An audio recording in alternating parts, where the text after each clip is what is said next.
Thank you, David. Can we really make a difference, is what it says there, and deliberately put in that way. Because, yes, of course we can make a difference. We wouldn't be here if it weren't for that shared view. But it's damn hard work, and it can feel hard if you're providing services, if you're trying to access services. You might find that you're swimming against the tide, you're a lone voice, you're completely exhausted, and it sometimes feels that actually you're too small as an individual to make a difference. I'm absolutely convinced that we can, but it's conferences like this one that help us to do so. So I absolutely welcome the opportunity to speak to you today.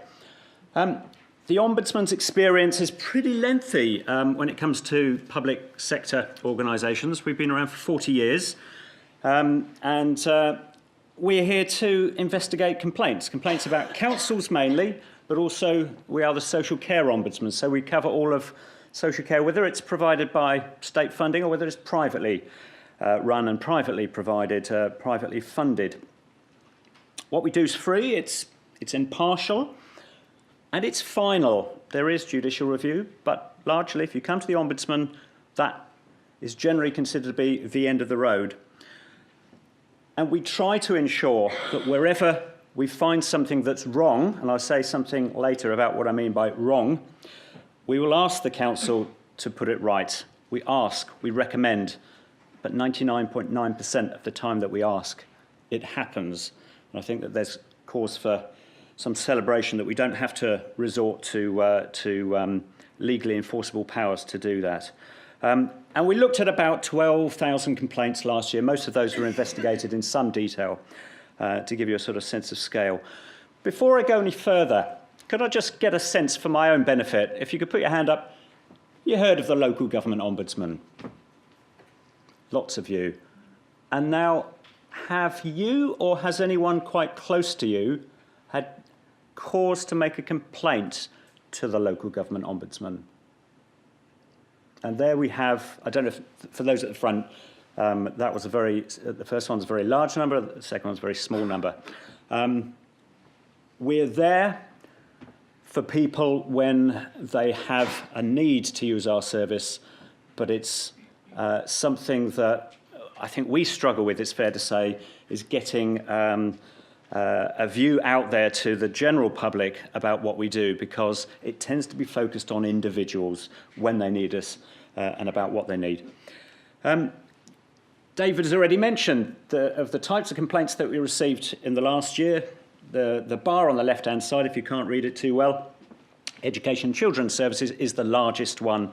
It's what we've dealt with more than any other type of complaint over the last year. And it's going up. There's about 1,500 complaints that we were talking about in terms of children's services, and it's on the rise. And we do try to take complaints directly from children and young people wherever we can. We're practical about it, but we do try to, wherever we can, deal with individuals. But very often as well, parents, carers, and others will make complaints on behalf of children and young people. So that's so much for the Ombudsman's experience. What about the complainant's experience? Well, that is something completely different. And I think Richard Hastings said it better than I can. He was referring to an us versus them this morning, and support services that cause additional strain for families. These are some of the quotes, some of the many, many quotes we've had from some of our user feedback. It feels like a battle. When you're going through a situation where if you are making a complaint on behalf of somebody who has a complex need or a disability, or if you're experiencing that yourself, you don't need the system to be against you as well. You don't need to have that sort of sense of double disadvantage. But we hear that very, very commonly from the people that come to us. So what I want to spend a bit of time just talking to you about is really all that I can talk about, and that's the experiences of individuals. A couple of real-life stories of people who've come to us where their particular story has something a little bit more to say about common failings, common faults, and things that need to be, in our view, improved. So I'm just going to run through 4 of these. There's something about special educational needs, a particular theme about transition services into adulthood, support to carers of children who are particularly vulnerable with complex needs, and then finally a little word about the system for making complaint about children's social care. So the first one of the stories I want to talk about is Charlie's story. The names are not the names of the individuals, and they're anonymised, as with all of our complaints that we publish, which is all of them. They're all on our website, but they're all anonymised. Charlie, but the story is absolutely accurate as to what the young man experienced. Charlie is 17 years old, has a diagnosis of autistic spectrum disorder, and this affects how he communicates, how he interacts with people. And since the age of 4, he's had a statement. It's identified the need for support from a qualified speech and language therapist, amongst others. And Charlie attended a mainstream school with a specialist unit for children with autism. He used to be visited by a qualified therapist about twice a year who carried out assessments and updated his programme of speech and language therapy for the school staff to deliver. However, for the last 3 years of his secondary school, Charlie was denied the support of a qualified therapist after the council failed to ensure that this service was maintained across the area. That obviously impeded his educational, his social development. He continued to receive some level of support from his school, but really this was no substitute for a qualified therapist regularly assessing his needs and updating a programme of work to meet those needs. So we undertook a joint investigation with the Health Ombudsman that found both the council and, on the health side, the clinical commissioning group, who were delivering the provision of support, or should have been, through council funding, failed to tell Charlie's parents that he wasn't getting the support any longer. He wasn't getting the speech and language support that he was entitled to, and both organisations, on the health and the social care side, on the council side, didn't handle the complaint that was made to them at all fairly, and delayed in their response. During the investigation, we became aware that there were other children in Charlie's school that also had autism and also hadn't received speech and language therapy support that was specifically named in their statements. The council, as a result of our investigation, has got a new agreement now with the clinical commissioning group, put in additional funds to meet the needs of the children that were not receiving speech and language therapy. And as a result, 15 teenagers have had their specialist support restored. And the Ombudsman recommended that both organisations should apologise for their part in the failings. The council agreed to pay £5,000 to Charlie's parents and £750 to Charlie in differing amounts for loss of support and to refund the cost also of an independent therapist that the parents had been funding in the meantime. In addition to that, both organisations agreed to make a payment in recognition of the distress, the uncertainty and the time and trouble of having to come to the Ombudsman in the first place and not communicating when the complaint was made locally, as they should have done. Very complicated situation for the parents and for Charlie. Very little information, and really testament, I would say, to particularly the parents in this situation for sticking with it and getting to the point where they brought the complaint to us. Because although it seems quite clear what was going on after the event, it certainly wasn't clear to them at the time. A couple more just to illustrate some of the typical failings before I talk about what can be done. Diana is a teenager with an interest in art, with ambitions to go to university. She's got a visual impairment. Her statement includes development of social skills as one of her educational objectives. And she's at a mainstream secondary school with a visual impairment unit. Now, she expected to transfer to sixth form after post-16, and the transition planning for this began in year 9, but there was no input from social services. She was then offered a place at a specialist residential college for students with visual impairment, where she can continue to study art as well as gaining qualifications in Braille and ICT. They would increase her UCAS points and help her apply for university. She could also undertake an independent living skills programme, so that's great. But at a review meeting, a recommendation approving funding for Diana to attend the specialist college was made, but then the council reviewed it. And they wanted to explore the option of using tutors and the local school as an alternative. But then the placement approval panel refused the place at the specialist college completely, and it was decided that a different programme of support should be in place for Diana that she and her parents didn't feel met her needs. And then, in the meantime, a social worker carried out an assessment of Diana's social care needs and decided that a specialist college would best meet those needs. A very confused family came to the Ombudsman. We found that there was fault in the council's failure to involve social services early on, to have a holistic review of the needs in the first place. This meant the transition planning didn't actually look at all of her needs. Had it been, there would be earlier consideration of the specialist college, and there would be an agreement to that placement.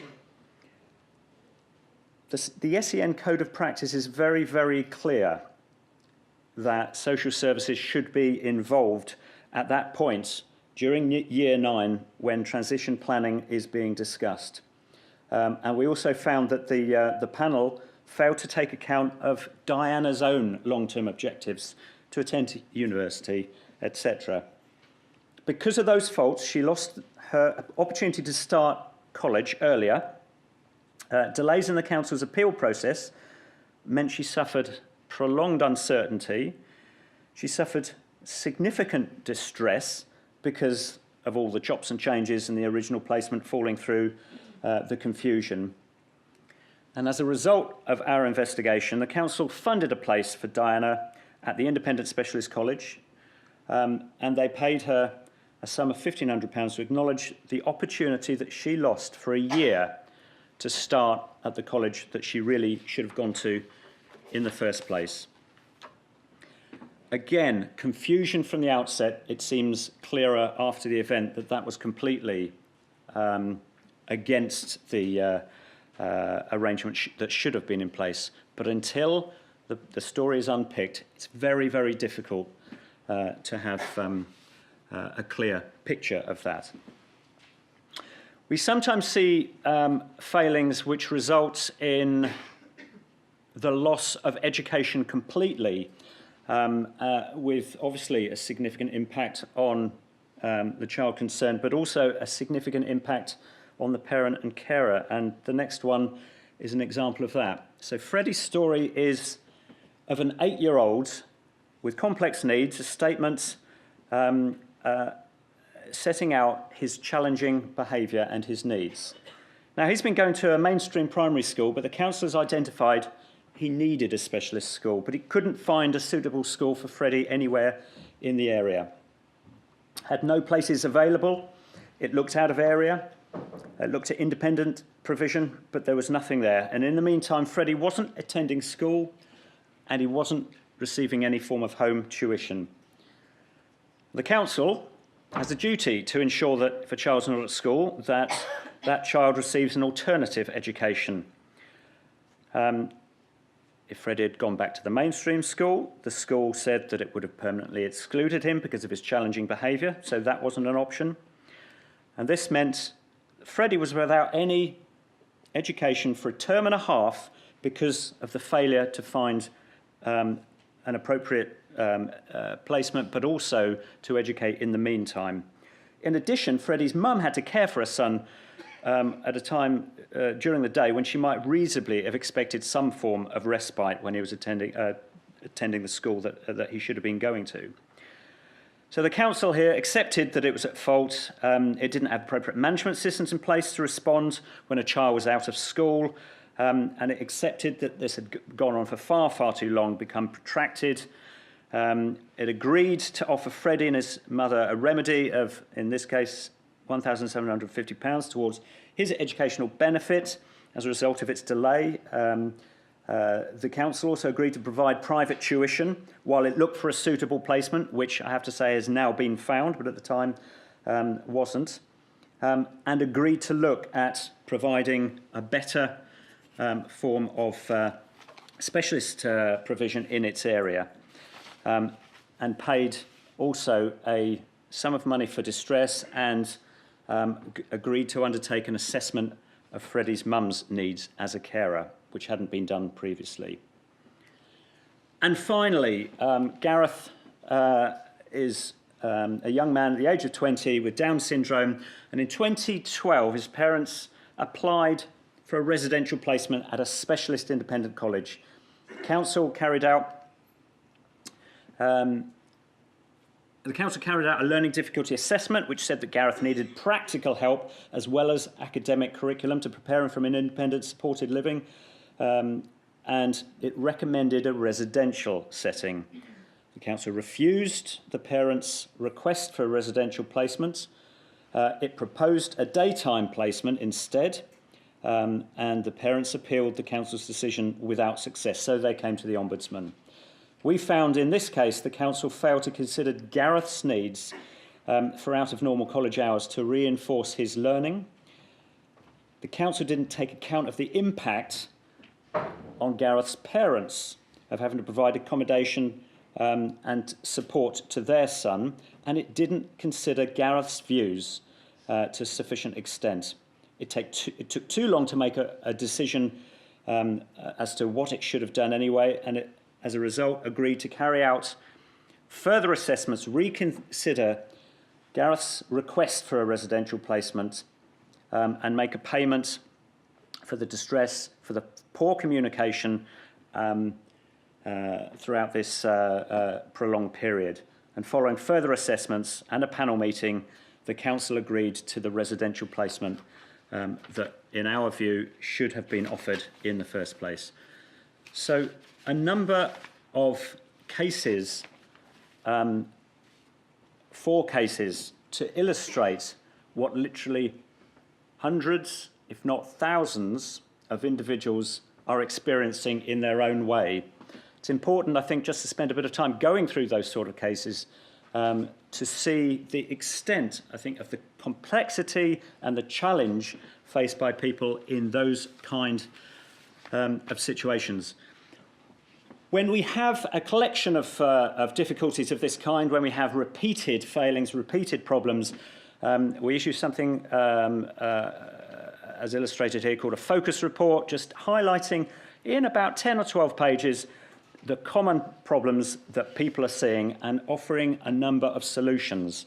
And so in this particular instance, we talked about the delays, the lack of assessment and planning, failure to get the specialist provision in on the part of the council. The problem, I haven't mentioned it here particularly, but of unlawful exclusions. There is no such thing as an unlawful exclusion. Failure to provide suitable provision in throughout the whole area. And lastly, but crucially, a failure to demonstrate that decisions are actually taken properly, that there's a reason, there's a justification for a decision. It's not just a decision made opaquely by a faceless organisation that's not engaging with the people who are asking for a change. Wherever there are a series of common faults, we also try to highlight what we would expect, the other side of it. And it might sound obvious, but agreeing to timescales, taking timely action following a review, consulting concurrently with schools. If you're looking for an alternative placement, don't do it one after the other. If one falls through, you need to have another one in place just in case. Timely planning for transitions, availability of suitable provision, and getting provision in place from the start, not 6 months later. So it's what we are, all of these publications are on our website, and it's what we are saying to providers, but also saying to those who are reliant on these sort of services.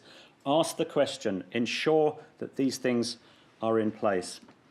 And just a brief word to say that I've been talking primarily about statements and about provision up until this point in time. None of us really know what the future brings with EHC plans, but I just wanted to stress that the special education provision that's specified in these plans is still the responsibility of council. It remains the case, and because that remains the case, it's still within the Ombudsman's jurisdiction, so we'll still be taking these complaints. I'm going to whiz through now just to change tack in a couple of different areas, because I think that there are some other aspects of complaints about support to children and their families that have come to us that have caused considerable concern recently. This one is an investigation into Liverpool City Council. It was done, as you can see there, about a year ago. It was brought after a woman who had been looking after her toddler nephew following a domestic violence incident, complained that the council wasn't paying her correct benefits. I won't go into the particular case, but the reason for mentioning that is that we found out that it wasn't just the complainant that had come to us that had been incorrectly paid and in one case incorrectly assessed, but there were, I think the final count was nearly 500 other carers affected in a similar way. So I'm stressing that each case that comes to the Ombudsman is individual, but here we've got a situation where just last year 500 people were suffering to a different degree a very, very similar fault. So another reason for us publishing a report on the typical failings here, because we felt that not just that we felt that, it was clear that the children that were affected by this particular failing and other authorities were actually some of the most vulnerable with the most complex needs. We heard this morning about correlation between socioeconomic disadvantage and disability, and it absolutely applied in this situation. What Janet and Claire were saying about this morning applied here with the families that we were dealing with in Liverpool, but elsewhere as well. So we issued another focus report. Again, it's on the website about the need for these arrangements to be put in place without coercion.